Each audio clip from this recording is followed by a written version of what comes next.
was that? What? What's that sound? Where? It's aliens and they're living in your town. Damn. They have arrived. What? They're all around. So many aliens living in your town. Are you scared of Hello, aliens? weirdos Well, out you there should in be, Weirdo 'cause Land. aliens wanna Timestamp this date just in case it all goes down and we find this episode in a vault many years from now. The date, June 25th, 2026. We've got a producer, Denny's. We've got a Vicky, our psychic medium, our paranormal expert. How the heck is everyone doing? Good so far. Doing well. You wonder if we get put in a time capsule. That'd be good, right? Because that means somebody was trying to encapsulate this moment. It's a fantasy of mine that, one day when it all goes down, years or centuries later on, they find this vault. What is this crazy thing called Weird and Whatever? Hit play. Wow, these cats really had something going on. But They laugh at all of our theories on aliens. they laugh because they knew we were right. Or in the future, they probably got new information that we Yeah. haven't even gotten yet. I would like to welcome all the weirdos in our chat room today. Thank you guys for joining us on this lovely Thursday evening. Starting off at 4 p.m., an early treat today.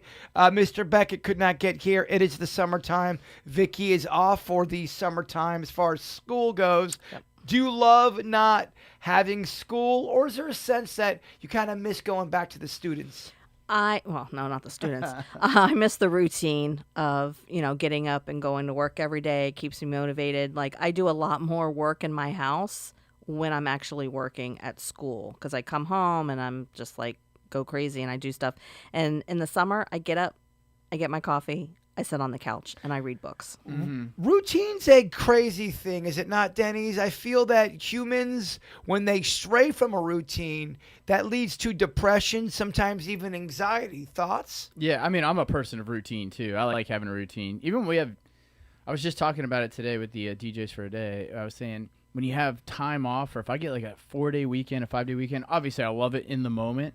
But it really takes me out of my element for the next 5 days. When I come back to work, it's just a ton of catch up. I just am not there mentally. It almost takes me a week to recover from taking a week off. It's a weird thing. So I like the routine. Otherwise, I almost get imbalanced. Mm-hmm. Now, when we talk about things that are spiritual, I think a lot of times people get it confused, and they kind of confuse spiritualism with religion, and I'm not talking trash about either one of them. They both have their purpose on this planet.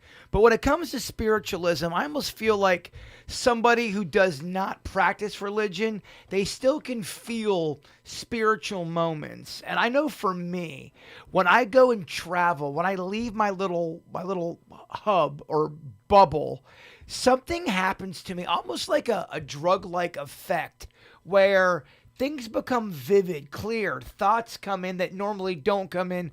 Second guess things, checklist things. Is that something that happens to y'all? And if it does, explain a little bit of that process. You want to go? All right. After you. So I definitely experience that when I go on vacation, especially if it's a location nowhere near here. It brings me to think about how unimportant all the BS that you have to go through every day is when you're someplace you're looking at mountains and Denny's can attest to this because you used to live there, but I loved my time in Colorado. It was just so different. The people were different. The air is different. The whole atmosphere is different. And I would say that I had a spiritual moment when I was in Colorado. There's a lot of cool places out there too. I think maybe because it's such a different biome than here, which, I mean, people come to Florida and they have almost the same experience. Like when friends from Colorado come, they just go, man, the ocean is just so vast. How do you not show up here every day? And I'm like, man, I'm such a bad Floridian. It's been a couple of years since I've been out of the ocean. Yeah. Well, yeah, we've talked about it before. When you do kind of get out of your little area, it is kind of an odd, vivid, drug-like encounter, and it's kind of, I think it forces you to get out of your routine. We're talking about how routine is good, but sometimes that routine might be a good thing for at least a small extended period. I don't like to be out of my routine too long. I'm sure palate cleansing is probably a good thing to do every now and then because, yeah, when you do get in too much of a routine, just like everything's balanced, if you get too much of a routine, you start missing everything. That's where I guess the expression, stop and smell the flowers or whatever. You're just moving, and I find a lot of times, even in our job, just because it's so strict of a schedule, we fall into a very deep routine. That you're right. When we went to Ohio for the Bigfoot conference. Oh yeah, how could I forget?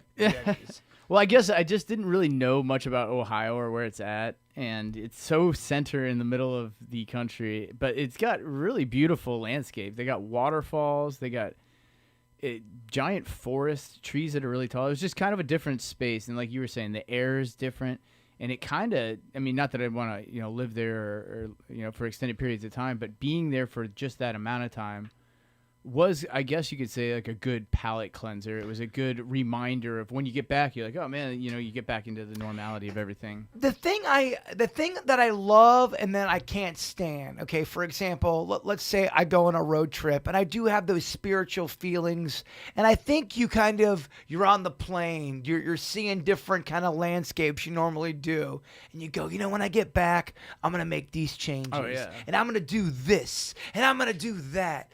And it's one of those things where, unfortunately, if you don't practice that feeling every single day, you do lose it. The magic wears off. And I always talk about how some people, when they wake up in the morning, it takes hard work for them to get up and get in that rah mindset. Now, there's other people that can wake up and go, I'm going to crush it, bro. Legs, tries, buys, fuck yeah, muscles, creatine, the whole thing. And my hat's off to you. But not everyone's like that. And my whole thing is, I'm not judging you for being a go-getter in the morning. My hat's off to you. So don't judge the person either who doesn't have that. Because we all are built in such a different way. We all have different gears. And I think sometimes we do forget that. I don't think it should be an excuse for bad behavior or being lazy or not, atoning to mistakes.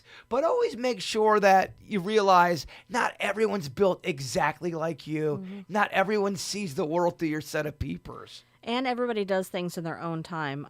My daughter, she struggled when she was in high school. She had a lot of issues. I had a hard time. She actually did not graduate with a regular diploma. She ended up getting her GED. Mm-hmm. And then randomly one day she came home and she said, well, I want to do this AS degree.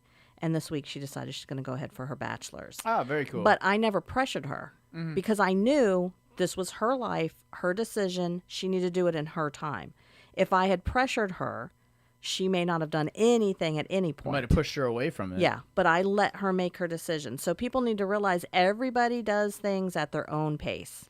And I'm curious, too, with the 9 people strong watching our it is podcast. A different time than we usually do that. It is. It's 9 strong, but you know what? We love the 9. We're going to act like it's 9,000. But, yeah, I do wonder, too, does social media and does all that kind of stuff, does that bleed into regular life to where it's changing the chemistry of a human? Because I kind of have a theory where there's almost 3 different versions of a person. There is your real version, how you are in real life. Then there's I'm on social media and I've got social media muscles or whatever. Mm-hmm. Whether it's you talk shit on social media, whether it's you are on Etsy showing all the things you make, or if you're on Facebook showing the perfect life, that's your social media version. Mm-hmm. I kind of feel like there's this third version starting to morph, and I wanted to get the chat rooms, the 9 strong. I wanted to get their opinion and y'all's opinion. Do you think there's that third version of the human that's morphing into half social media, half human? That's a hybrid of I'm human, but I'm also kind of a dicky, mannerless, spiritualist person. Or is that just social media tricking you, thinking that's how humans are? Yeah, I mean, I think as you see behavior, and if you see it, I don't know what the algorithm's feeding you, but if you see it a bunch, you're probably going to think it's pretty common or prevalent, and it might not necessarily be. I mean, a lot of the Discord I see, obviously there's Discord in the world, but I mean, a lot of it, if you see post after post of just people fighting and stuff, you can be like, oh man, everyone's fighting, the whole world's fighting. Yeah. But really, I mean, you're seeing it again. It bleeds, it leads. The social media is just like the news. It's just like any other form of entertainment. They're trying to just sell ad space, so they're gonna do whatever's working. It just kind of sucks that all the positive stuff, which is why in your normal life you should just constantly try to remind yourself, step outside of your body for a second and just be like, all right, I have it pretty good, no one's, attacking me. I have food in the house, you just kind of have to remind yourself that a bunch. Well, I even think about sometimes, and it's not a knock on the morning show or anything, but there's a lot of times where we'll have topics and it's always about cheating or Epstein or AI's taking over the world and it's all going to shit. And I just want to make sure that that's not what really is going on. Is that just a narrative or is that really going on? And I think that you have to go out and live real life. And it's more of a question for y'all and everyone listening. What do you think? What do you feel when you go out there and experience life? Do you feel like social media is imitating real life now? Is it kind of morphing into one another? Or is it all just kind of bullshit and horse shit and you can see through this parlor trick? Or are we kind of taking social media and mutating into this human social media fuckface? Well, so I think social media is become a monster in its own. Yeah. And that is slowly bleeding into real life. So Now, I think the proportions are still way different from each other. I don't think it's as extreme as it is on social media because, again, you're getting the major headlines. I would agree. I think it's not as bad as one would make. But over time, society is based on the opinions of the people. If it changes to that, then it could absolutely become that. It really is just the sum of what everyone feels. If they all feel that way, then it will become the reality of it. Well, you're good to ask Vicky because you're in the middle of, being an educator. You're seeing young kids that you went from teaching where there was no social media Right. into a world where tech rules the game. How has it changed? I mean, I always say that my school, the demographic is a little bit different. So I don't think our group of children are as affected in some ways. But, there's the new rule. You can't have your cell phone anymore. So when they get on campus, they have to and if they have their phone out, they get it taken. But what was happening at our school is they would know a fight was coming. So they'd have their phones ready. And it would be all over social media. Oh gosh, that's gotta be rough. Yeah, and they would messy. they would post it. However, admin did actually use those videos sometimes to identify some of the people that were involved. Yeah, so it actually was absolutely. helpful in some ways. I'm sure. So if the people weren't caught on our cameras, they were still caught on somebody else's phone. So it's different. And I have to applaud the kids because I myself am kind of addicted to my phone. Now I'm not addicted to social media. I have a lot of people on my page, but I follow more like advertisements, like, people that do Facebook Reels, like cooking shows and stuff like that, more than I do people posting their fake I'm happy shit. Yes. Okay? Because I think 99% of it, you're not happy. You're trying to make the world believe that you are. I really don't care if the world knows whether I'm happy or not, honestly. What about if you're making an egg and you post it? Oh, this egg is yolking, baby. Fire, yo. Yeah, exactly. I mean, it's about attention. And I mean, I could argue that I'm on a podcast, so obviously I like attention. But I don't post very often on social media.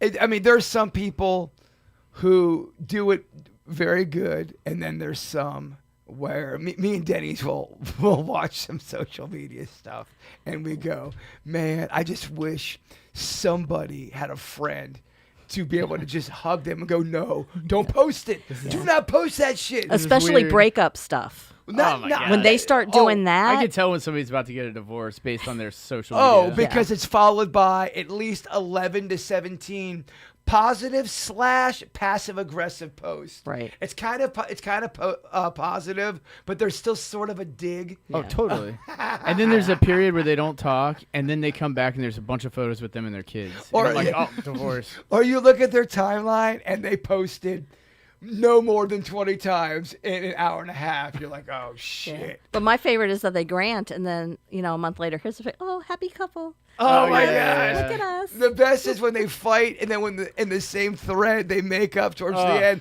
Me and Jake, we got back together. We made up. Y'all, everyone fights. Come on, just lay off. We love each other. It's like, hooray.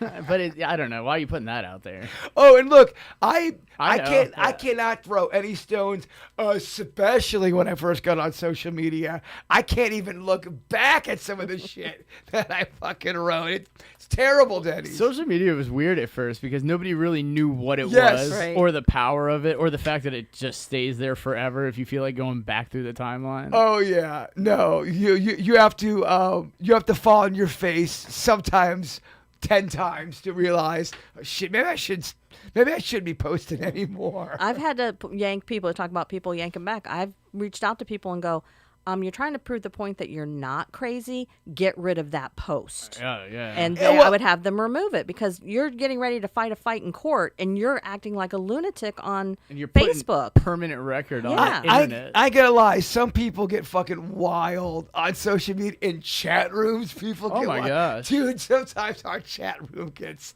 Vicky, it gets next level. Well, that's what you were talking about, the different faces on social media. Some people are up in people's grills calling them out about all this stuff, but then they're in the subline and they don't make a peep. They're just sitting there and they're a quiet person in real life. It's weird. The worst is when you'll be in the chat room like, oh, cool, what's going on? And then you see somebody you've like had drinks with and broke bread with. I'm like, this motherfucker's trashing me. What the fuck? That we were cool. Or, What? you see him say something unhinged. You're just Yeah, like, bro, you're like, what happened? What the heck's going on over here? But yeah, I think I think you got to be careful with all that stuff. Don't go so crazy with it. You can't read everything on social media. Even there's even studies showing. Let's say you're watching or you're reading an article. And it's got nothing to do with you. You go in the comment section, and all it is just everybody just being such an asshole, back and forth, mic drop, and everyone's fighting with everybody. And you go, what it does, I'll tell you what it does for me, and it's wrong, and I'm wrong to have this opinion, and I've gotten away from it. I've meditated hard on this, not to think this. It tricks you into thinking all humans are assholes, and they're not. It's not. It's a snapshot of people just fucking around. Mm-hmm. And if you ever want to feel good about yourself, stay off the internet. Yep. That's just the way it is. It's just too much. I think I read something where they said that the human brain is designed to protect people, protect you. It's basically just constantly trying to keep you from dying or doing something bad. And it can only handle so much bad information in a day before people start getting trauma from it, mental trauma. And they said that ever since the advent of the internet and all these voices at so much time, people are just bombarding themselves with low-grade trauma all day, not realizing what that's doing to them psychologically. Well, you don't realize... I'm only going on opinion. I'm no expert over here, obviously. But I'm just going on my own personal life. And if it's happened to me... I'm nothing special, so I figured it's probably happened to somebody else. Sometimes things can subconsciously start to bleed into your brain. And at first, it can be so benign, it's not a big deal.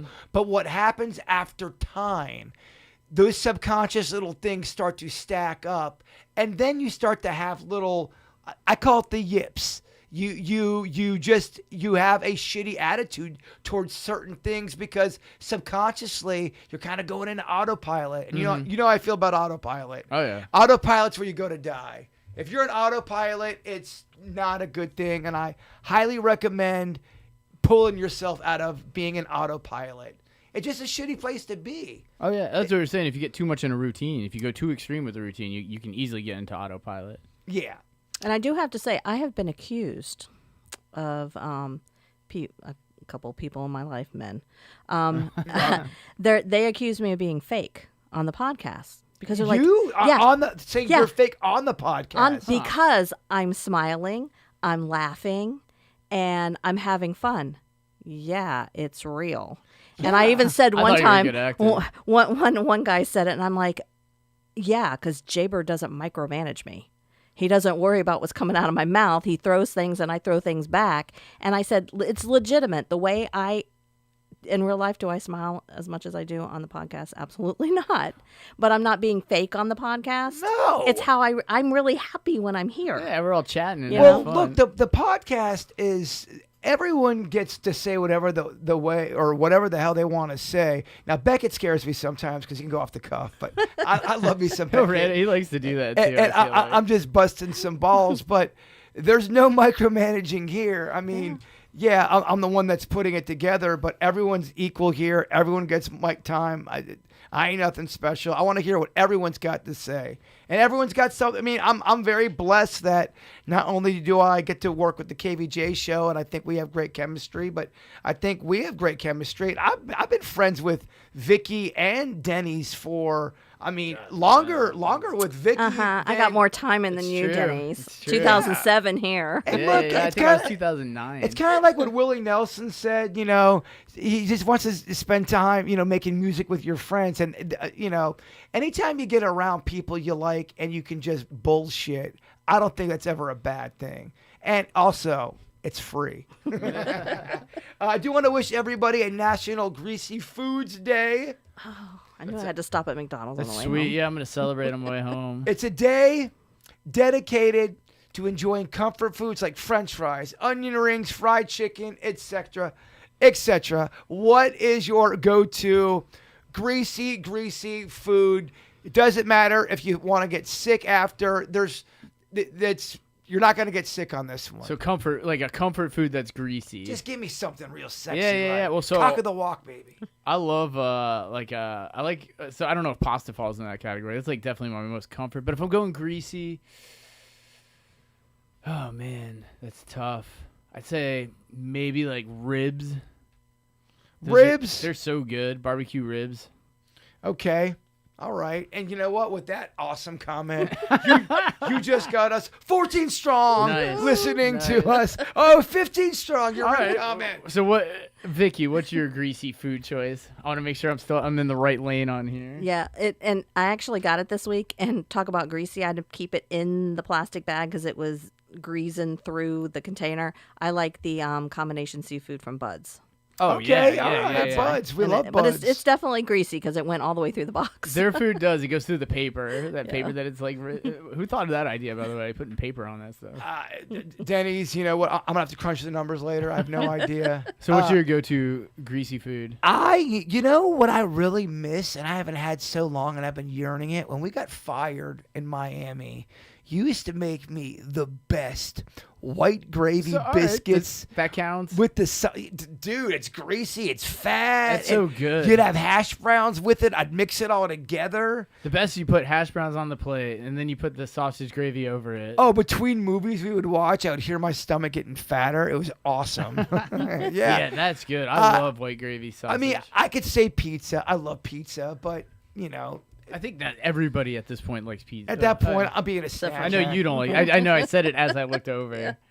Just about everybody. But if you ever want to have like a gravy off, I challenge your sausage gravy to my bacon grease. so gravy. that's good. So if I'm making, I will also add a little bit of bacon grease to it. It does help and elevate it. So, Definitely. but yeah, I mean, I'm down. I'm down to do if we did a gravy party. If we all bring different gravies, because I mean, there's different But you have to kinds. sing it like Yeah. this. Ain't nothing but a gravy party. Yeah. It's also But my gravy. it's Chucky the Notorious Killer Doll Day. So he gets his own holiday, Yeah, we're kind of getting to a point where. which I mean, I like. Why child's this play. day? Yeah, but Yeah. why this day? That's a great question. Chucky, scary or not? Scary or whack? Chat room, let me know. Chucky, the doll, the movie, scary or whack ass fizz up? So the first one I think is kind of scary, and then they start getting really whack, and it actually starts off kind of whack, right? Isn't he a killer, and he gets shot right next to the doll, and somehow his spirit goes into the doll? I think Chucky's just a dickhead. He definitely is. yeah. That's the way I don't see it as scary or anything. I just see him as annoying. He turned Kind of into could call Freddy Krueger a dickhead, or Michael definitely. Myers a dickhead, Right. or Voorhees. And the whole thing, everybody's, well, who would you want to fight? Of course I'd fight Chucky. oh, It's absolutely. a freaking doll. That was the one part about it that kind of you have to suspend belief. I guess, like, I don't know, maybe it could drown you. I guess if it jumped you, I don't know. See, and we don't have Beckett here to research and see why this particular day was picked for Chucky's Day. No, Beckett is he is saving baby lambs from the Amazon creeks of the I couldn't think I think of he's it. in Los Angeles making Yeah. double entendres. If I had to Oh, guess. he's definitely making some kind of sex joke. Yeah, insert Beckett's sex joke here. Yeah, I do want to say sorry, y'all, that we started so early tonight. We're thinking about starting to record the Weird and Whatever podcast without going live. I know you guys are gonna be mad, but I mean, guys, there's only 14 people watching right now, so. And today was a weird time. We switched it up when we realized Beckett was out of the state, which could easily happen without any warning. Yeah. I think he did actually mention it. I forgot, though. But then it'll force you guys to write comments in the comment section, and we're doing our best we can to keep this train alive. And we appreciate you guys sticking around with us. And I also wanted to, with that said, being so sentimental, I wanted to wish everybody a National I Care About You Day. Oh. Yeah. A wholesome counterpart to the grumpier days, encouraging to reach out and tell someone how much they mean to you. Y'all mean so much to me. That's nice. And it's on Chucky Day. It's what a coincidence. I do recommend, and I bring this up a lot, and I apologize, I repeat myself. I'm a repetitive prick. It's part of my nature. But I do think that everybody out there, maybe not everybody, but a lot of people listening, has somebody in their life that they care about deeply, and they're in a feud. They don't want to make the first move. You guys are at odds, and you haven't talked for a while. Look, this is a common problem. I've gone through it in my life. I'm sure, Vicky, you've gone through it before in my life, and I regret that in my life on certain situations where I could have, mend the fence, as they say. No one says that, but trying to forgive and kind of bridge that gap and, make people kind of come together. And if there's someone out there that you are struggling with and you think they're redeemable, I do highly recommend be the first one to give them a call. Life's short. Denny, what are your thoughts on that? You're a guy that doesn't hold grudges, and you are also a guy that can have your ego kind of subside and just say, fuck my ego, let me be the one to reach out and be cool. Yeah, I mean, for the most part, that's pretty much how it goes. Is that's fucking all you got after that? You set it I up just so gave big. you I a didn't know where. Braveheart speech, and that's what you give me? Yeah, I'd say I don't know if I have any long-standing feuds with anyone. Well, I think there's a reason for that. I guess I'm kind of using you as an example is because I don't think you allow it to get to that point. I would try, yeah. As uncomfortable as it is, I usually try to. I'll just go up and address it, and just try to move on from it. I mean, go ahead and tell us the Band-Aid theory that you've told me many times before. I'm big on ripping off the Band-Aid. If there's, especially because as you get older, when I was young, I used to worry about so much stuff, and I'd be laying in bed, and it'd be 11 o'clock, then 12 o'clock, 1 o'clock, and I'd be just worrying, wasting so much time. And I know we always say, a lot of times it doesn't even materialize into anything, but sometimes it does. I mean, it's a dice roll. But I just felt the amount of time that you worry about it, once you get it done, it's done. As bad as it goes, it's done, and now you can stop worrying about it. And actually, the worrying is almost way worse than even the negative outcome you could get in some cases. Yeah, and look, I don't want to be somebody here on the microphone going, "Hey, go ahead and try to make amends with somebody who really fucked you over in a way that there's certain things we all, I think, universally agree where we go." But there's times I know in my life where egos get involved and just being a little bitch ass gets involved. I think I don't think it's worth staying mad at those things. And today is that day where you could call somebody you haven't talked to in a while and tell them, "Hey, I care about you." And believe it or not, you might find that might make their entire year. Yeah. I mean, just some advice, but what the fuck do I know? I'm just a small town kid from Lake Park. I say if they're important to you, yeah, it might be worth it. If you don't think if it's something that does cause you more stress than it actually benefits you, then I'd say it might be good. There is also a release to cutting ties with things like that too, things that anchor you. But there are people though that they really do struggle with wanting to let things go, Vicky?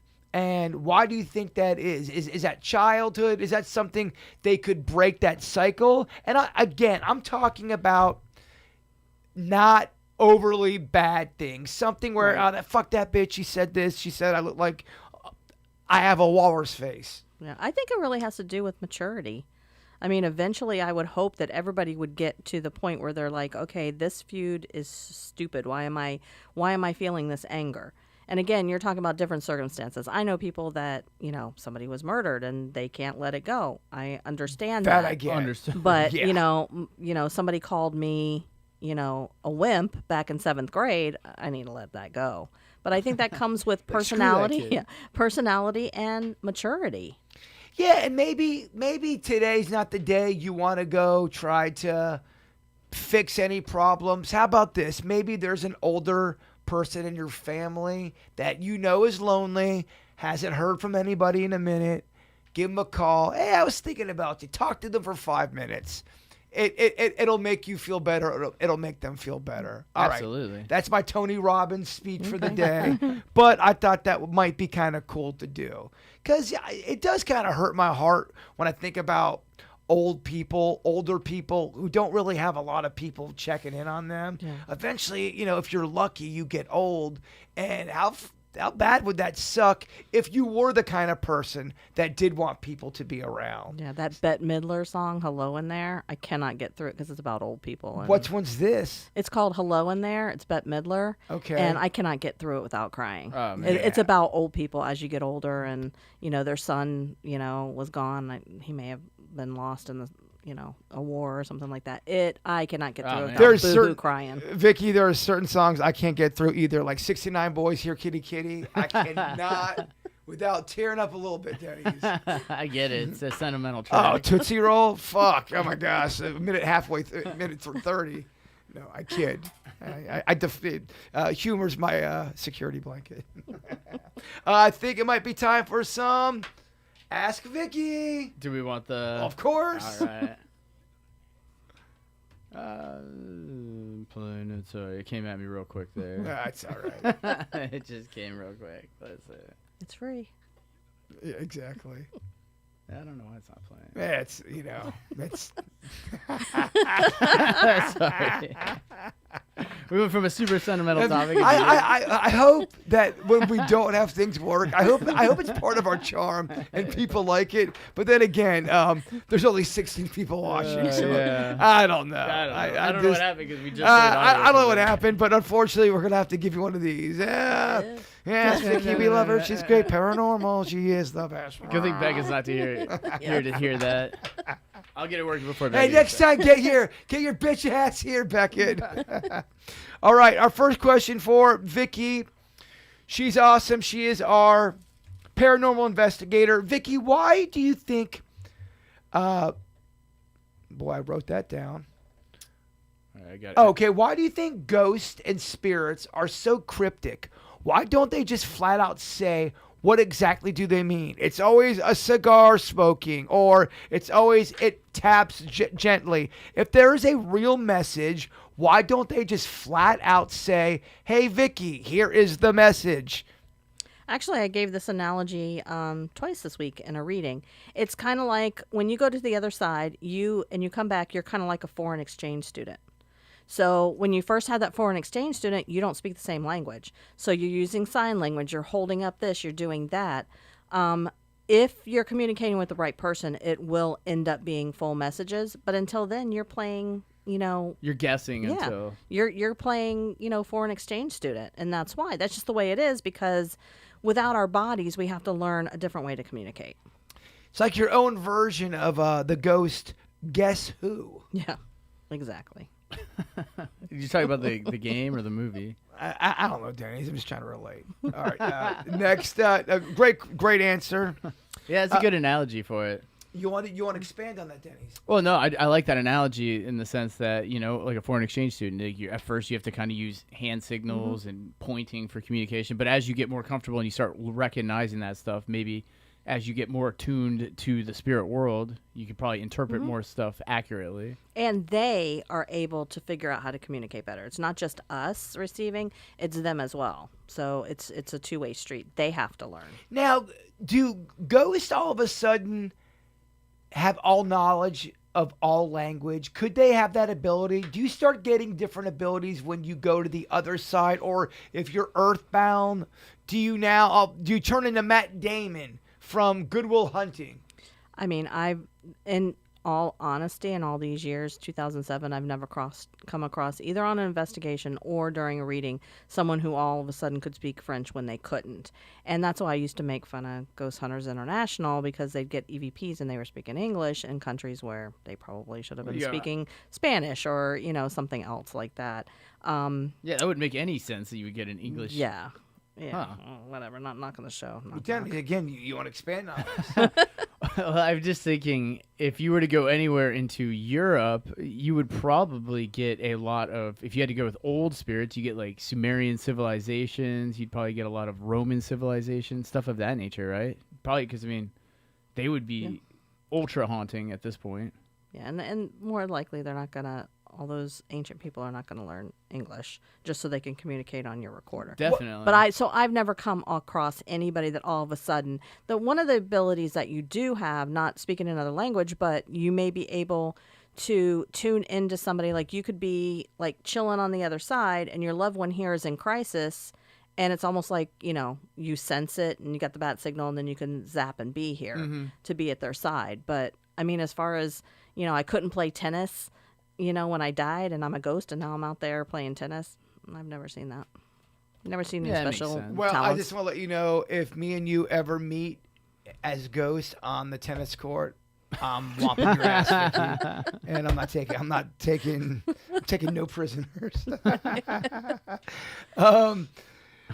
Just so we're in agreement, like Yes. if one of us goes first, like I will come back and haunt you for sure. Oh. And I'll give you that evidence. Make sure you have the camera ready. I will. So that, I can get you on a show again. Well, you'll know. Oh, trust me, you'll know it's me. You will.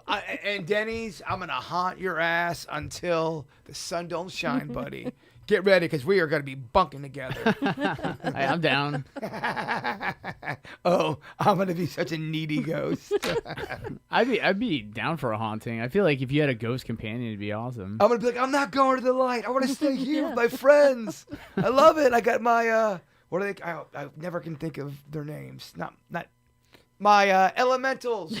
Oh yes. Well, just so you know, you need to go to the other side, check in, and come back because you're more limited in your ability if you're earthbound. Do you think, knowing me, if I was to pass, Knowing you, there's going to be 16 people coming to take you to the other side. why do you say this? So that Are you you kidding? don't stay earthbound. Is that a thing? Oh yeah, we have people that come for us when it's our time and make sure that we make it to the other side. Do you think there's going to be multiple people You have at least 4 people that are coming for you. So are the Wha- people that resist that, or are they the ones that become like the ones that are kind of scary haunts? Like Yeah, they're the ones that tortured? the earthbound, like people have come. If they had anybody like connected to them personally, that person's going to come. If not, the other side assigns people to come get you if you don't have any close relatives or anything like that. Hold on. 4 motherfuckers coming for me? Yes, you have 4 people that'll help you to make sure you get to the other They're all side. cool. Oh yeah. Oh, they're going to be No, like, yeah, they're all good they're like, people. Bird, Yeah. you're going to love this shit. Yeah. And, No, they're the ones, and their job is just to make sure that we do transition, because sometimes it can be very traumatic when the light comes, depending on, especially like how you pass away. Like if you were in denial or whatever, those people are there to say, no, it's okay, If they finally get you're me. dead, come with us. If they finally get me and Yeah. I'm being stabbed, do I do the George Harrison and just give in and let go and let my body leave into the spirit world? Because that's what, when George Harrison, the Beatle, someone broke into his house, they were stabbing him to death. George Harrison was a man who was very big in faith, very big in meditation. He believed when you were he would do the practicing dying while you're alive, and that's a big meditation, and I've done that as well. It can be freaky, but you practice dying while you're alive and leaving your body.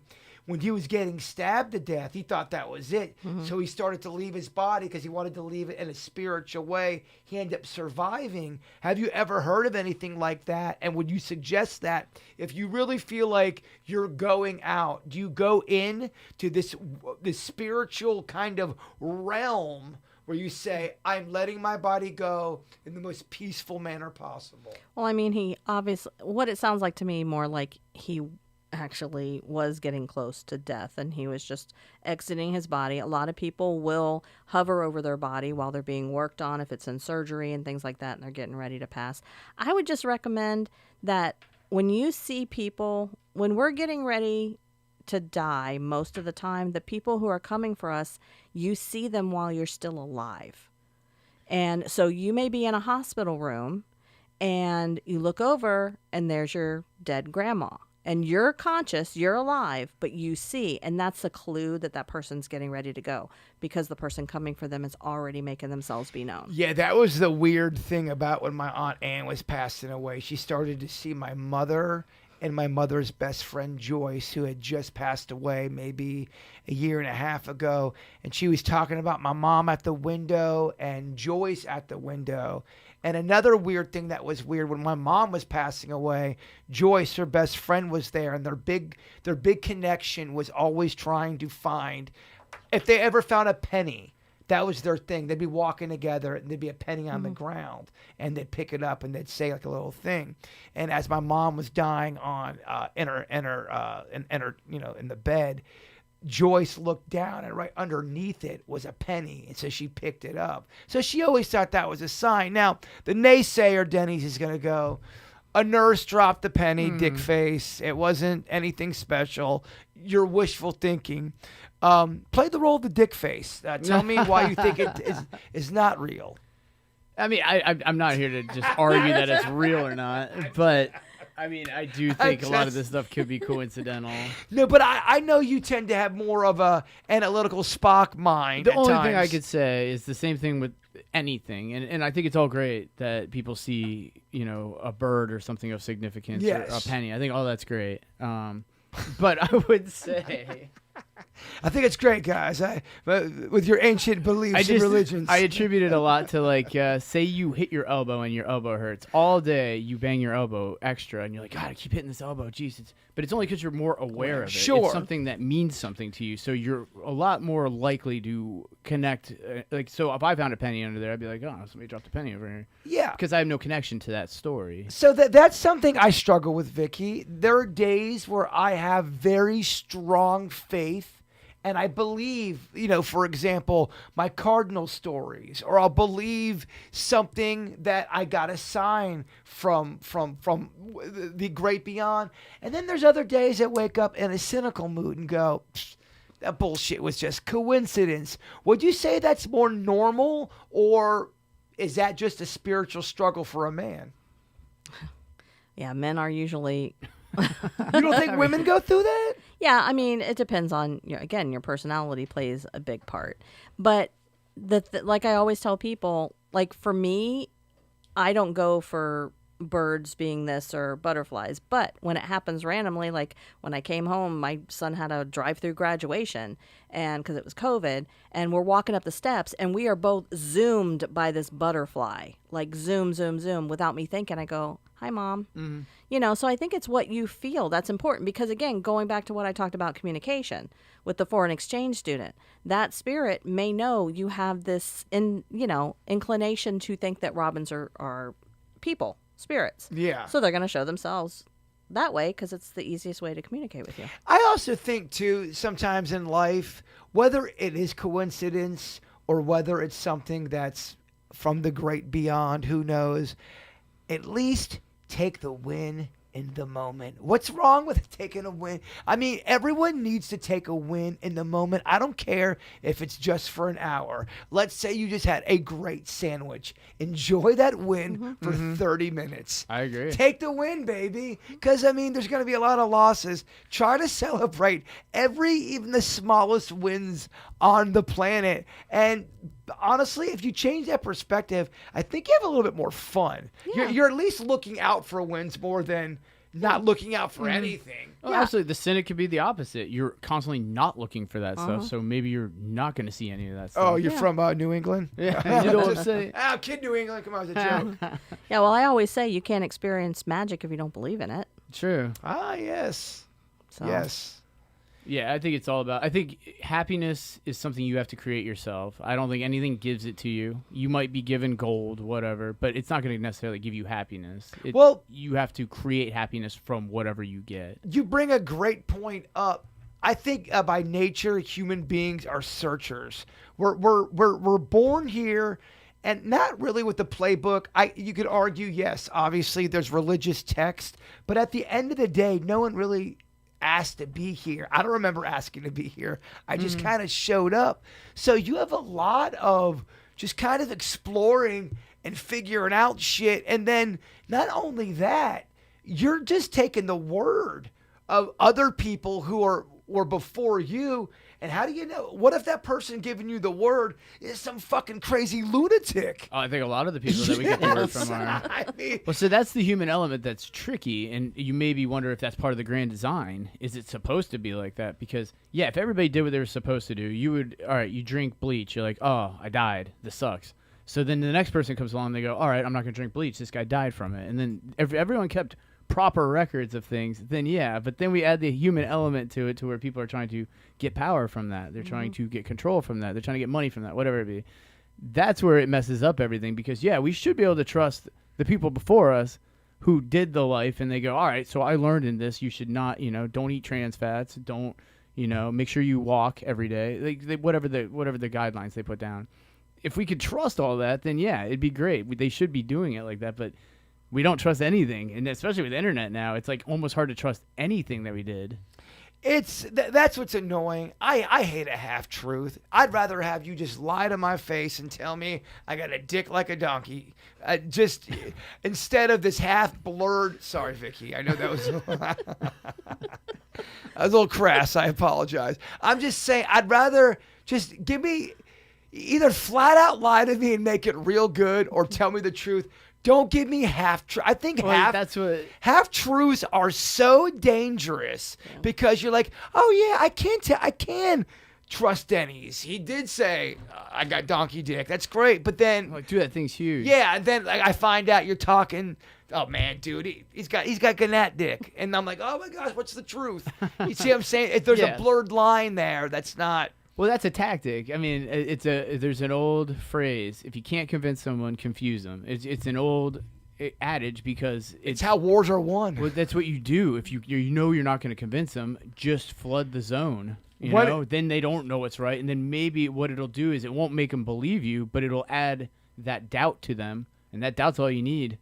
Confuse them and then turn them against each other. Well, definitely divide and conquer is division is it always works. It's at a point now where it's so comical, just with every topic that ever comes through, anything we do.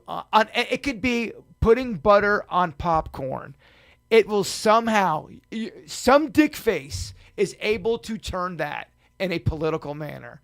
They really are. Oh yeah. Everything is either A or B. There's the idea of nuance. That's just out the window all of a sudden. Every situation being different and not identical.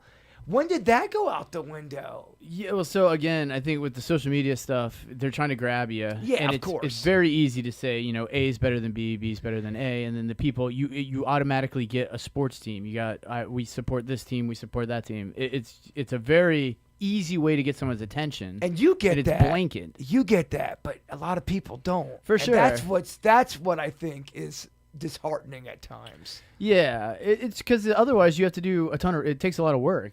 What you want to do, what a lot of people probably do, I'd imagine, is they find somebody they trust, and then they try to get information from them if they trust them, right?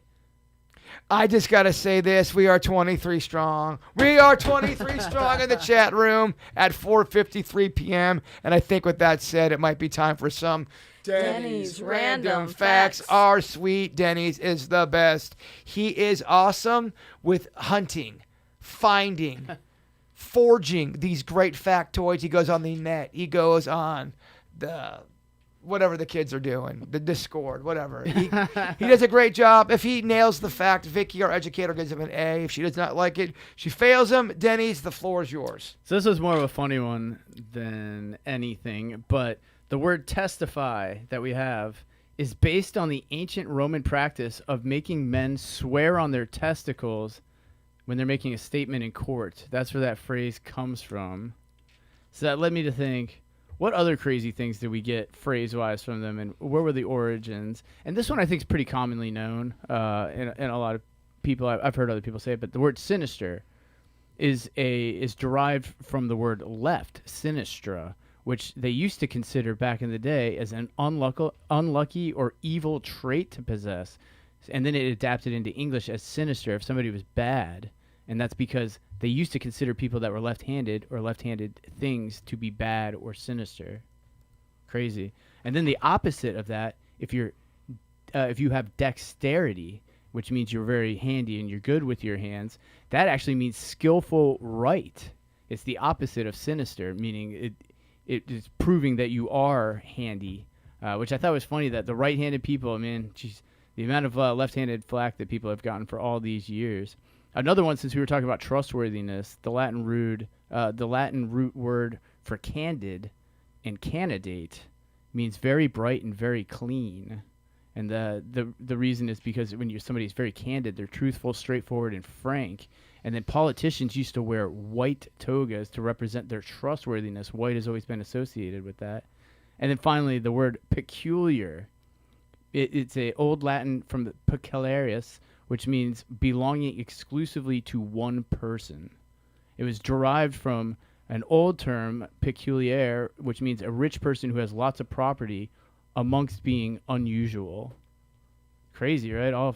All these words we got are derived from weird Latin roots.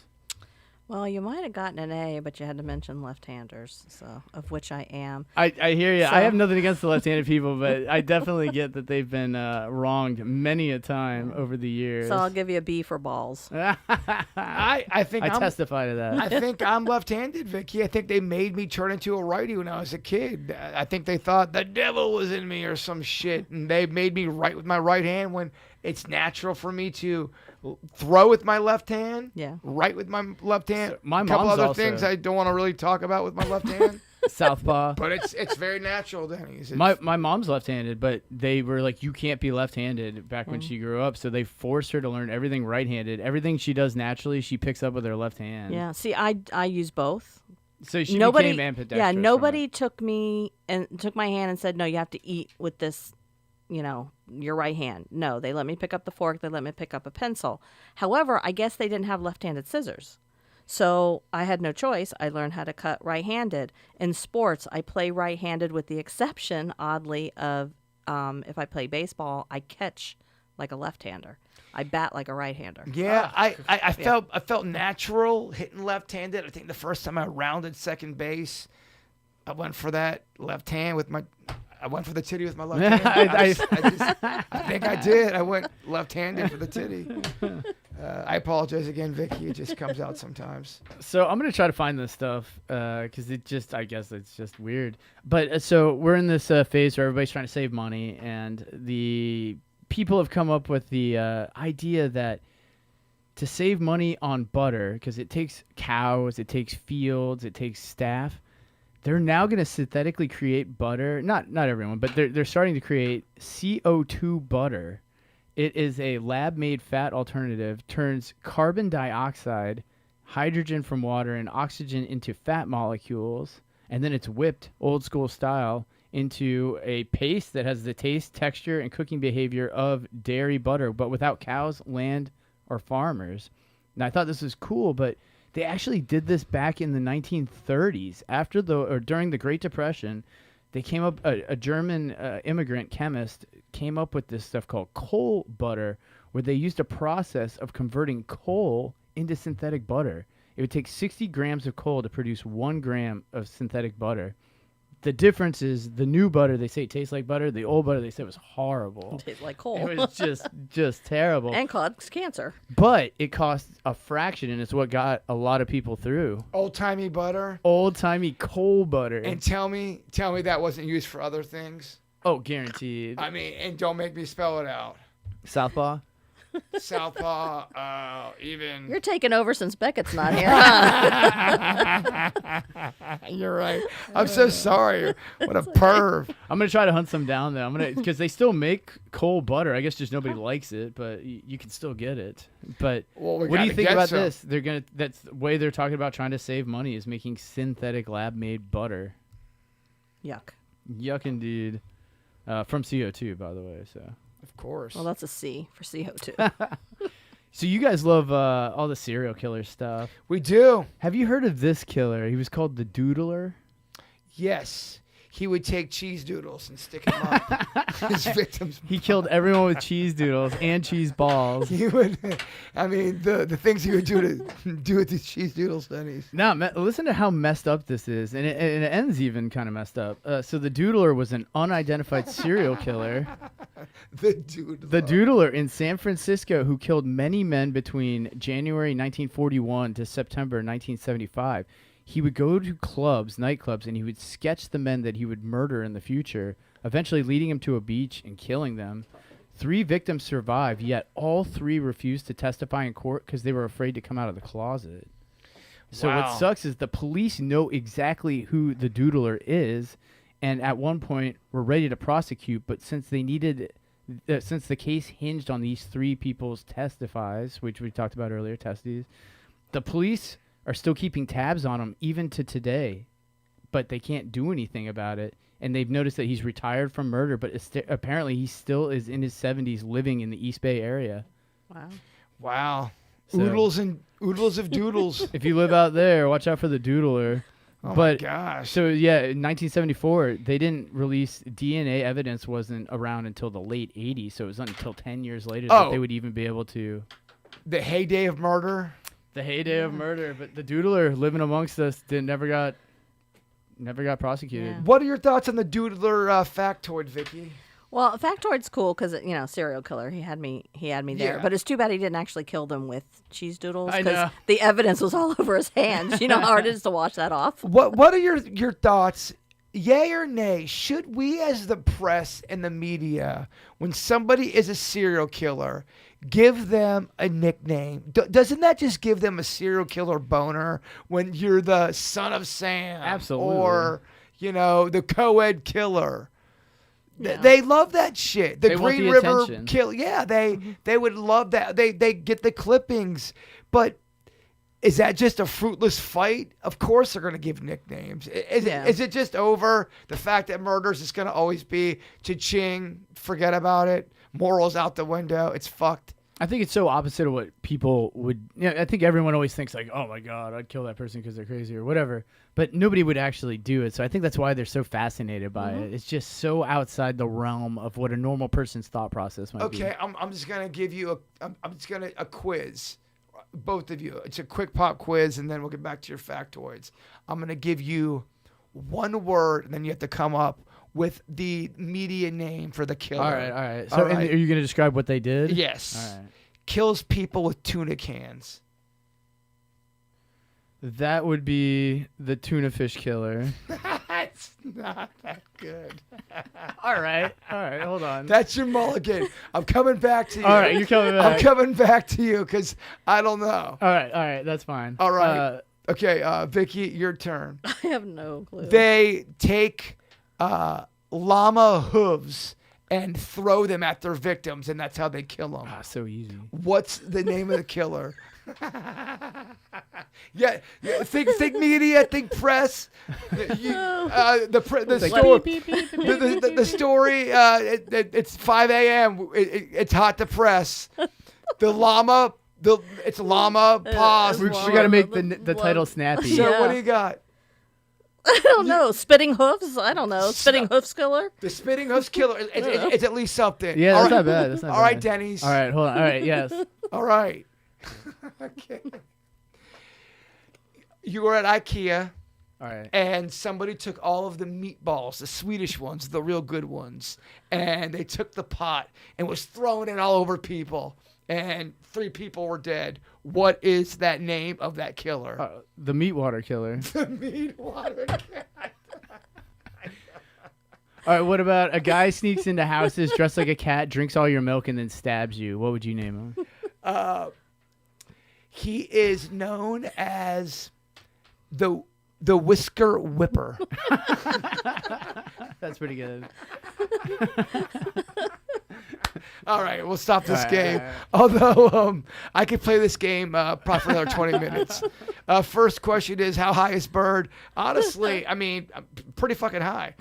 Yeah. No, we're not. I'm actually not high, unfortunately. I'm stone cold sober, but that's for after the podcast. Stone Cold Steve Austin. I know. That's what I'm I wait for. unfortunately just punch drunk. I think it's our 6th podcast in 2 days. Yeah, I'm a little daffy. I'm not going to lie. A little daffy. What do you guys think about this? In Russia, outside of St. Petersburg, there has been a mysterious radio signal that's been broadcasted since the Cold War. It's UVB-76, and it's widely known on the internet as the Buzzer. It's a mysterious Russian shortwave military radio station broadcasting on frequency 4625. You can go to it with any radio and listen to it. I found an example of it. But basically, no one's ever named claim to this radio station, despite the fact that it's been operating since the Cold War. There's many conspiracy theories about it. Some people think it belongs to a Russian military and may be used to automatically trigger a retaliation if Russia was ever hit with a nuclear attack, known as Operation Dead Hand Protocol. Whoa. Others believe it's to keep in touch with submarines, and some people think they're trying to talk to aliens. It's basically described as emitting short burst, buzzing tones that repeat 25 times a minute, and on occasion, both a male and female voice will jump in, just shouting random words and stuff. So let's see. Let's see if I can get this to.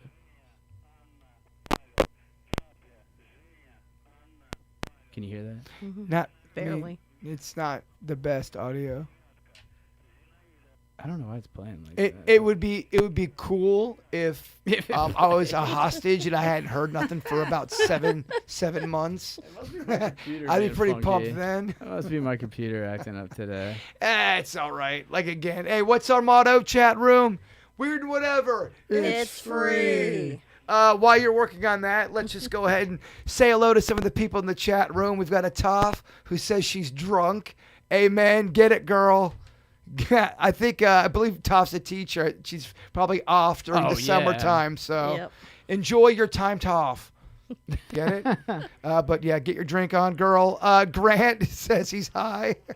Nice. Get it, my man. My edibles have not kicked in yet, but right around now they should be kicking in. Yeah, I mean, we're at the hour mark there. And thank you guys for tuning in. I always Yeah, I love don't know talking what with the that weirdos. We're 32 strong now, and it's just cozy to be able to talk to the nice people, get weird.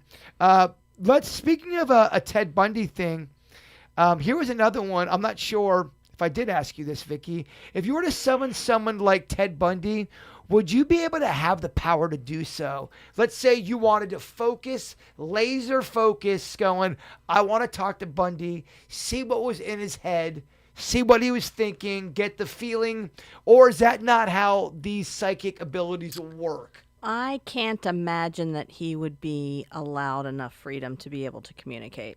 Do you So think I would say like he's on lockdown. So Gotcha. he Like doesn't nobody even can get a get to him. chance to even... Yeah, I don't think now people may be able to tune in if they wanted to know more information. I'm sure the victims are more free to communicate with a psychic medium, but Bundy, I guarantee he's on lockdown. Is it weird that I would like to talk to one of Bundy's victims?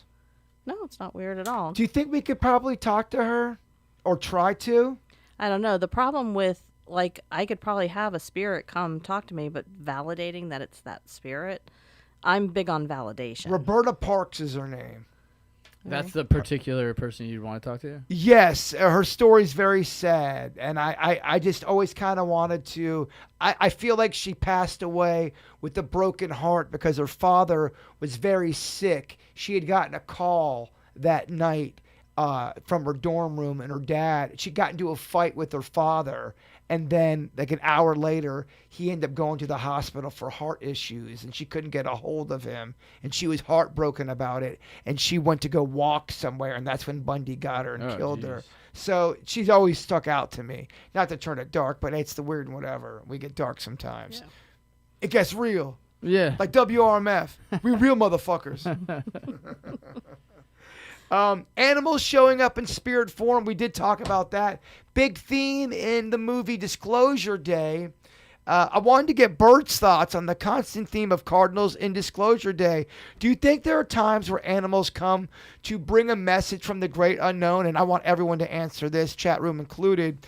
From the great unknown, or is it just wishful thinking? And we did touch on a little bit about that. But it is odd when sometimes you are heavy-hearted and something like a cardinal does show up in your life in a very odd, awkward, and when I say awkward, I mean more of a peaceful, mysterious, mystical way, if you shall.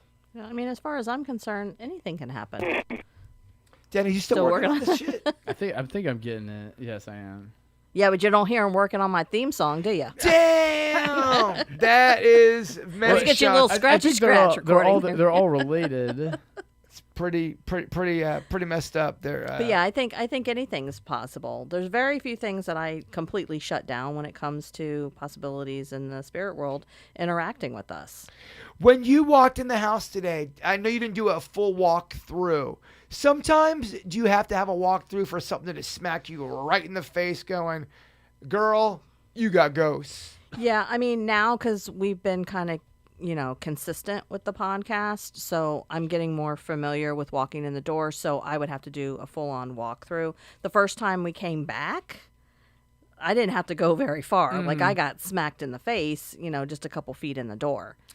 We got a Richard Rick in our chat room saying, I played the Ouija board one time and had a lot of weird stuff happen. Never again. Now, the Ouija board, I get a lot of emails on that, and the majority of them is saying, y'all need to chill with your belief in the Ouija board. It's some Parker Brothers bullshit, and you, Vicky, and they're because we are the ones talking about it, and we can handle the critique. You're full of shit, basically, is when they say when we talk about the Ouija board. How do you answer the naysayer and go into detail more, not just saying, they don't believe me. Explain why you think the Ouija board is a powerful tool. Well, I mean, I look at documentation of cases where people have. Does that mean every single person who touches the Ouija board is going to have those same experiences? No, just like anybody that, gets drunk, you're going to act differently when you're drunk. You may not even get drunk. Maybe you can't. So it's the same thing with the Ouija board. It depends on who's using it. It depends on if you actually make contact with a lower vibrational spirit that's going to talk through the Ouija board. And if one of the bigger things is if you become obsessed with the board. The board and the spirit coming through it wants to establish a relationship. They want you to run home every day and like, oh my God, I can't wait to get the board out so I can talk to Frank, on the board. That's when it becomes dangerous. And you know what? You can say that about anything in life. When anything becomes an addiction or an obsession, it's not healthy. Well, speaking of spirits talking, Toph has come back and hit hard in the chat room. I agree. Ouija boards are whack. That might be her own spirits talking because she did say she was getting crunk. But, Beckett has said it more than once. Why poke the bear? Because poking the bear for some people means they want to get proof. That's the biggest knock on me with my bullshit. Why do you want to do all this bullshit? Why you going into that world? Well, because I want proof. That's my mission in life. I see it differently than other people see it. I respect everyone's opinion on it. I just would like a little respect back because it's nice to talk about it and it's nice to circle jerk about it, but it's even better to have some proof. Yeah. And I'm out for proof. But some of these people, doesn't matter. You're never going to have enough proof for them. Even if you do have a real circle jerk of ghost on video, Denny's. It's only if they're being bugged by this. It's only if they have the difference between a skeptic and a believer is one really unbelievable experience. And that's when you switch from being a skeptic to a believer. That's the difference. Not somebody else's. Hey, I watch video stuff all the time. I'm like, yeah, they probably faked that shit, you know? I mean, because I didn't experience it. So the only thing that's going to change a skeptic is to experience something that they cannot, under any circumstances, explain. Absolutely. If they had an experience, then they would, like you said, they'd be a believer. Denny's, do you have any more factoids you'd like to give us? Because we love when you just relish that hot dog with the nourishment of facts. Yes, I'll be pulling it back up. I restarted my computer to see if that would fix it. I didn't mean to interrupt you. I thought you were struggling, and then I wanted to go a different way. We honestly, your factoids is one of my favorite segments. We've learned a lot with Denny's. Denny's does a great job. I personally think it should be on the KVJ show. I think you teach us a lot. Oh, we'll send Kevin that email. Yes, and as always, you really know how to take a compliment. Yes, I'm just trying to see if I got this working. I don't know what the heck's going on with my computer tonight. Just because I clearly hit some spiritual woman in a different lifetime. And I have technical problems in this lifetime. Yeah, so I had this one here too also as well. Hershey's Kisses, do you know how they got their name? Yes, I do. So how did they get their name? No. Oh, I was gonna piggyback off it, but they got their name because of the machine that makes them on the conveyor belt. Looks like it's kissing the conveyor belt each time, and it makes kind of a kissing noise. So in 1907, they came up with that name. Also, Kiss is an old-timey term for confectionery treats. Okay, so what was the year when they started making their chocolate taste like vomit? It smells like vomit every time. I can't eat that. If you get it on your hands, it smells like vomit. I can't be the only one out there thinking Hershey's smells like vomit. It does. It can taste like it too. Can I get an amen? Yeah, I do not like Hershey's chocolate. Thank you, Denny's. Vicky, you're a little quiet. I don't eat enough chocolate to be able to testify. Sorry. Yeah. I can talk about Twix all day. Twix are like one of the best candy bars. Yeah. Twix are good. So also, I was looking at other names that were odd. Like Starbucks gets their name from the Captain Starbuck, who liked coffee from the book Moby Dick. Yes. That was kind of... And then Kinko's gets its name because the founder had kinky red hair, and everyone used to call him that. So he decided to name his company that. It was always weird because as a kid, I knew what kinky meant like on a sexual level just because I had older brothers. Mm-hmm. So and I guess I had kinky hair growing up. Yeah. So when adults would say, "Oh, look at your kinky hair," I'd go, "Is this adult trying to bang me? What's going on right now?" I know kink became kind of, I think, because if you looked at like a kink in like armor or something like that, it was something that you could catch or notice. Maybe it was slightly different than the rest of the pattern. Maybe that's where it's derived from. Yeah. But yeah, I always heard the same thing too. I'd hear kinky and I'd be like, what a weird thing, because I thought kinky meant like it was like you had crazy hair. Like, what's your weirdest kink? What's my weirdest kink? Let's see where to start. I kid, come on, but the people want to know. They do. Google is actually a misspelling of the mathematical term Google, which is Googol. But when they made the company, they spelled it LE, and then it just ended up sticking. Cisco is short for San Francisco, where their symbol is even the Golden Gate Bridge. Apple this one was kind of weird, and I confirmed it, but Steve Jobs is infamously known to be difficult to work with. I guess him and Steve Wozniak were working on their computer company, and they were trying to think of a name. And out of frustration, he goes, "If we don't come up with a damn name by 5 o'clock, I'm naming it Apple." And then nobody came up with a name that he liked, and so he ended up just naming it Apple. And then obviously there was the infamous lawsuit with Apple Studios that did the Beatles. Man, I mean, look, I get that he was a genius and he came up with a lot of great stuff, but how big of a prick was Steve Jobs to work for? He was. That must have been just, I mean, your butthole was always probably so just every tight. time he came in the room. Oh, gosh. If you had to give a presentation in front of Jobs. Oh, my. You know he would lean back, put his foot on the desk, and, like, watch you. Shit that. Same outfit on every day. Fuck that. And this is the last one I'll throw at you. I just thought was odd. Pringles. You're naming the company Pringles. You're making Pringle chips. They did put no thought into this. They opened up a phone book, and they found a street called Pringle Street in Ohio. And they go, let's just name the company Pringles. And that's how they came up with their name. Zero thought put into it whatsoever. What are your thoughts on these factoids, Vicky? I forgot to ask you. I was too busy trashing. It's good. We're good. A. Oh, look at you passing summer school.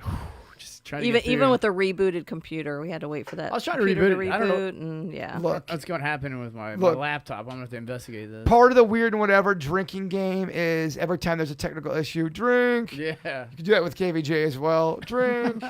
But again, it's free. I always drink. I always yell drink every time Virginia goes to say something. Kevin cuts her off with a sweeper. That's like such a good, because you'll get at least 2 drinks a show every show. Well, I think it's time to wrap it up. It's been over an hour, 15 minutes. Yeah. Thank you guys for staying with us so early. That was very kind of y'all. No Beckett. I think he gets back next week. Yeah, great job on the factoids. Great job, Vicky, with all of your awesome answers with the questions. We're going to do a song of the day. So I was going to try, but I think my computer is acting up. I was trying to troubleshoot it. That's why I was trying to restart it. It's been a day, Denny. It has. It's been one of those. It's been a day. But I'm not going to get mad. I'm going to meditate in my fucking dinosaur garden. But thank you, weirdos, for spending time with us. We love you all. And don't forget to, for real, I know it sounds Tony Robbins, and I know it sounds very corny. Give someone a call. Tell them you love them today. It's one of those days. Come on. It's National I Care About You Day. So care about somebody. We love you all. Bigfoot is real.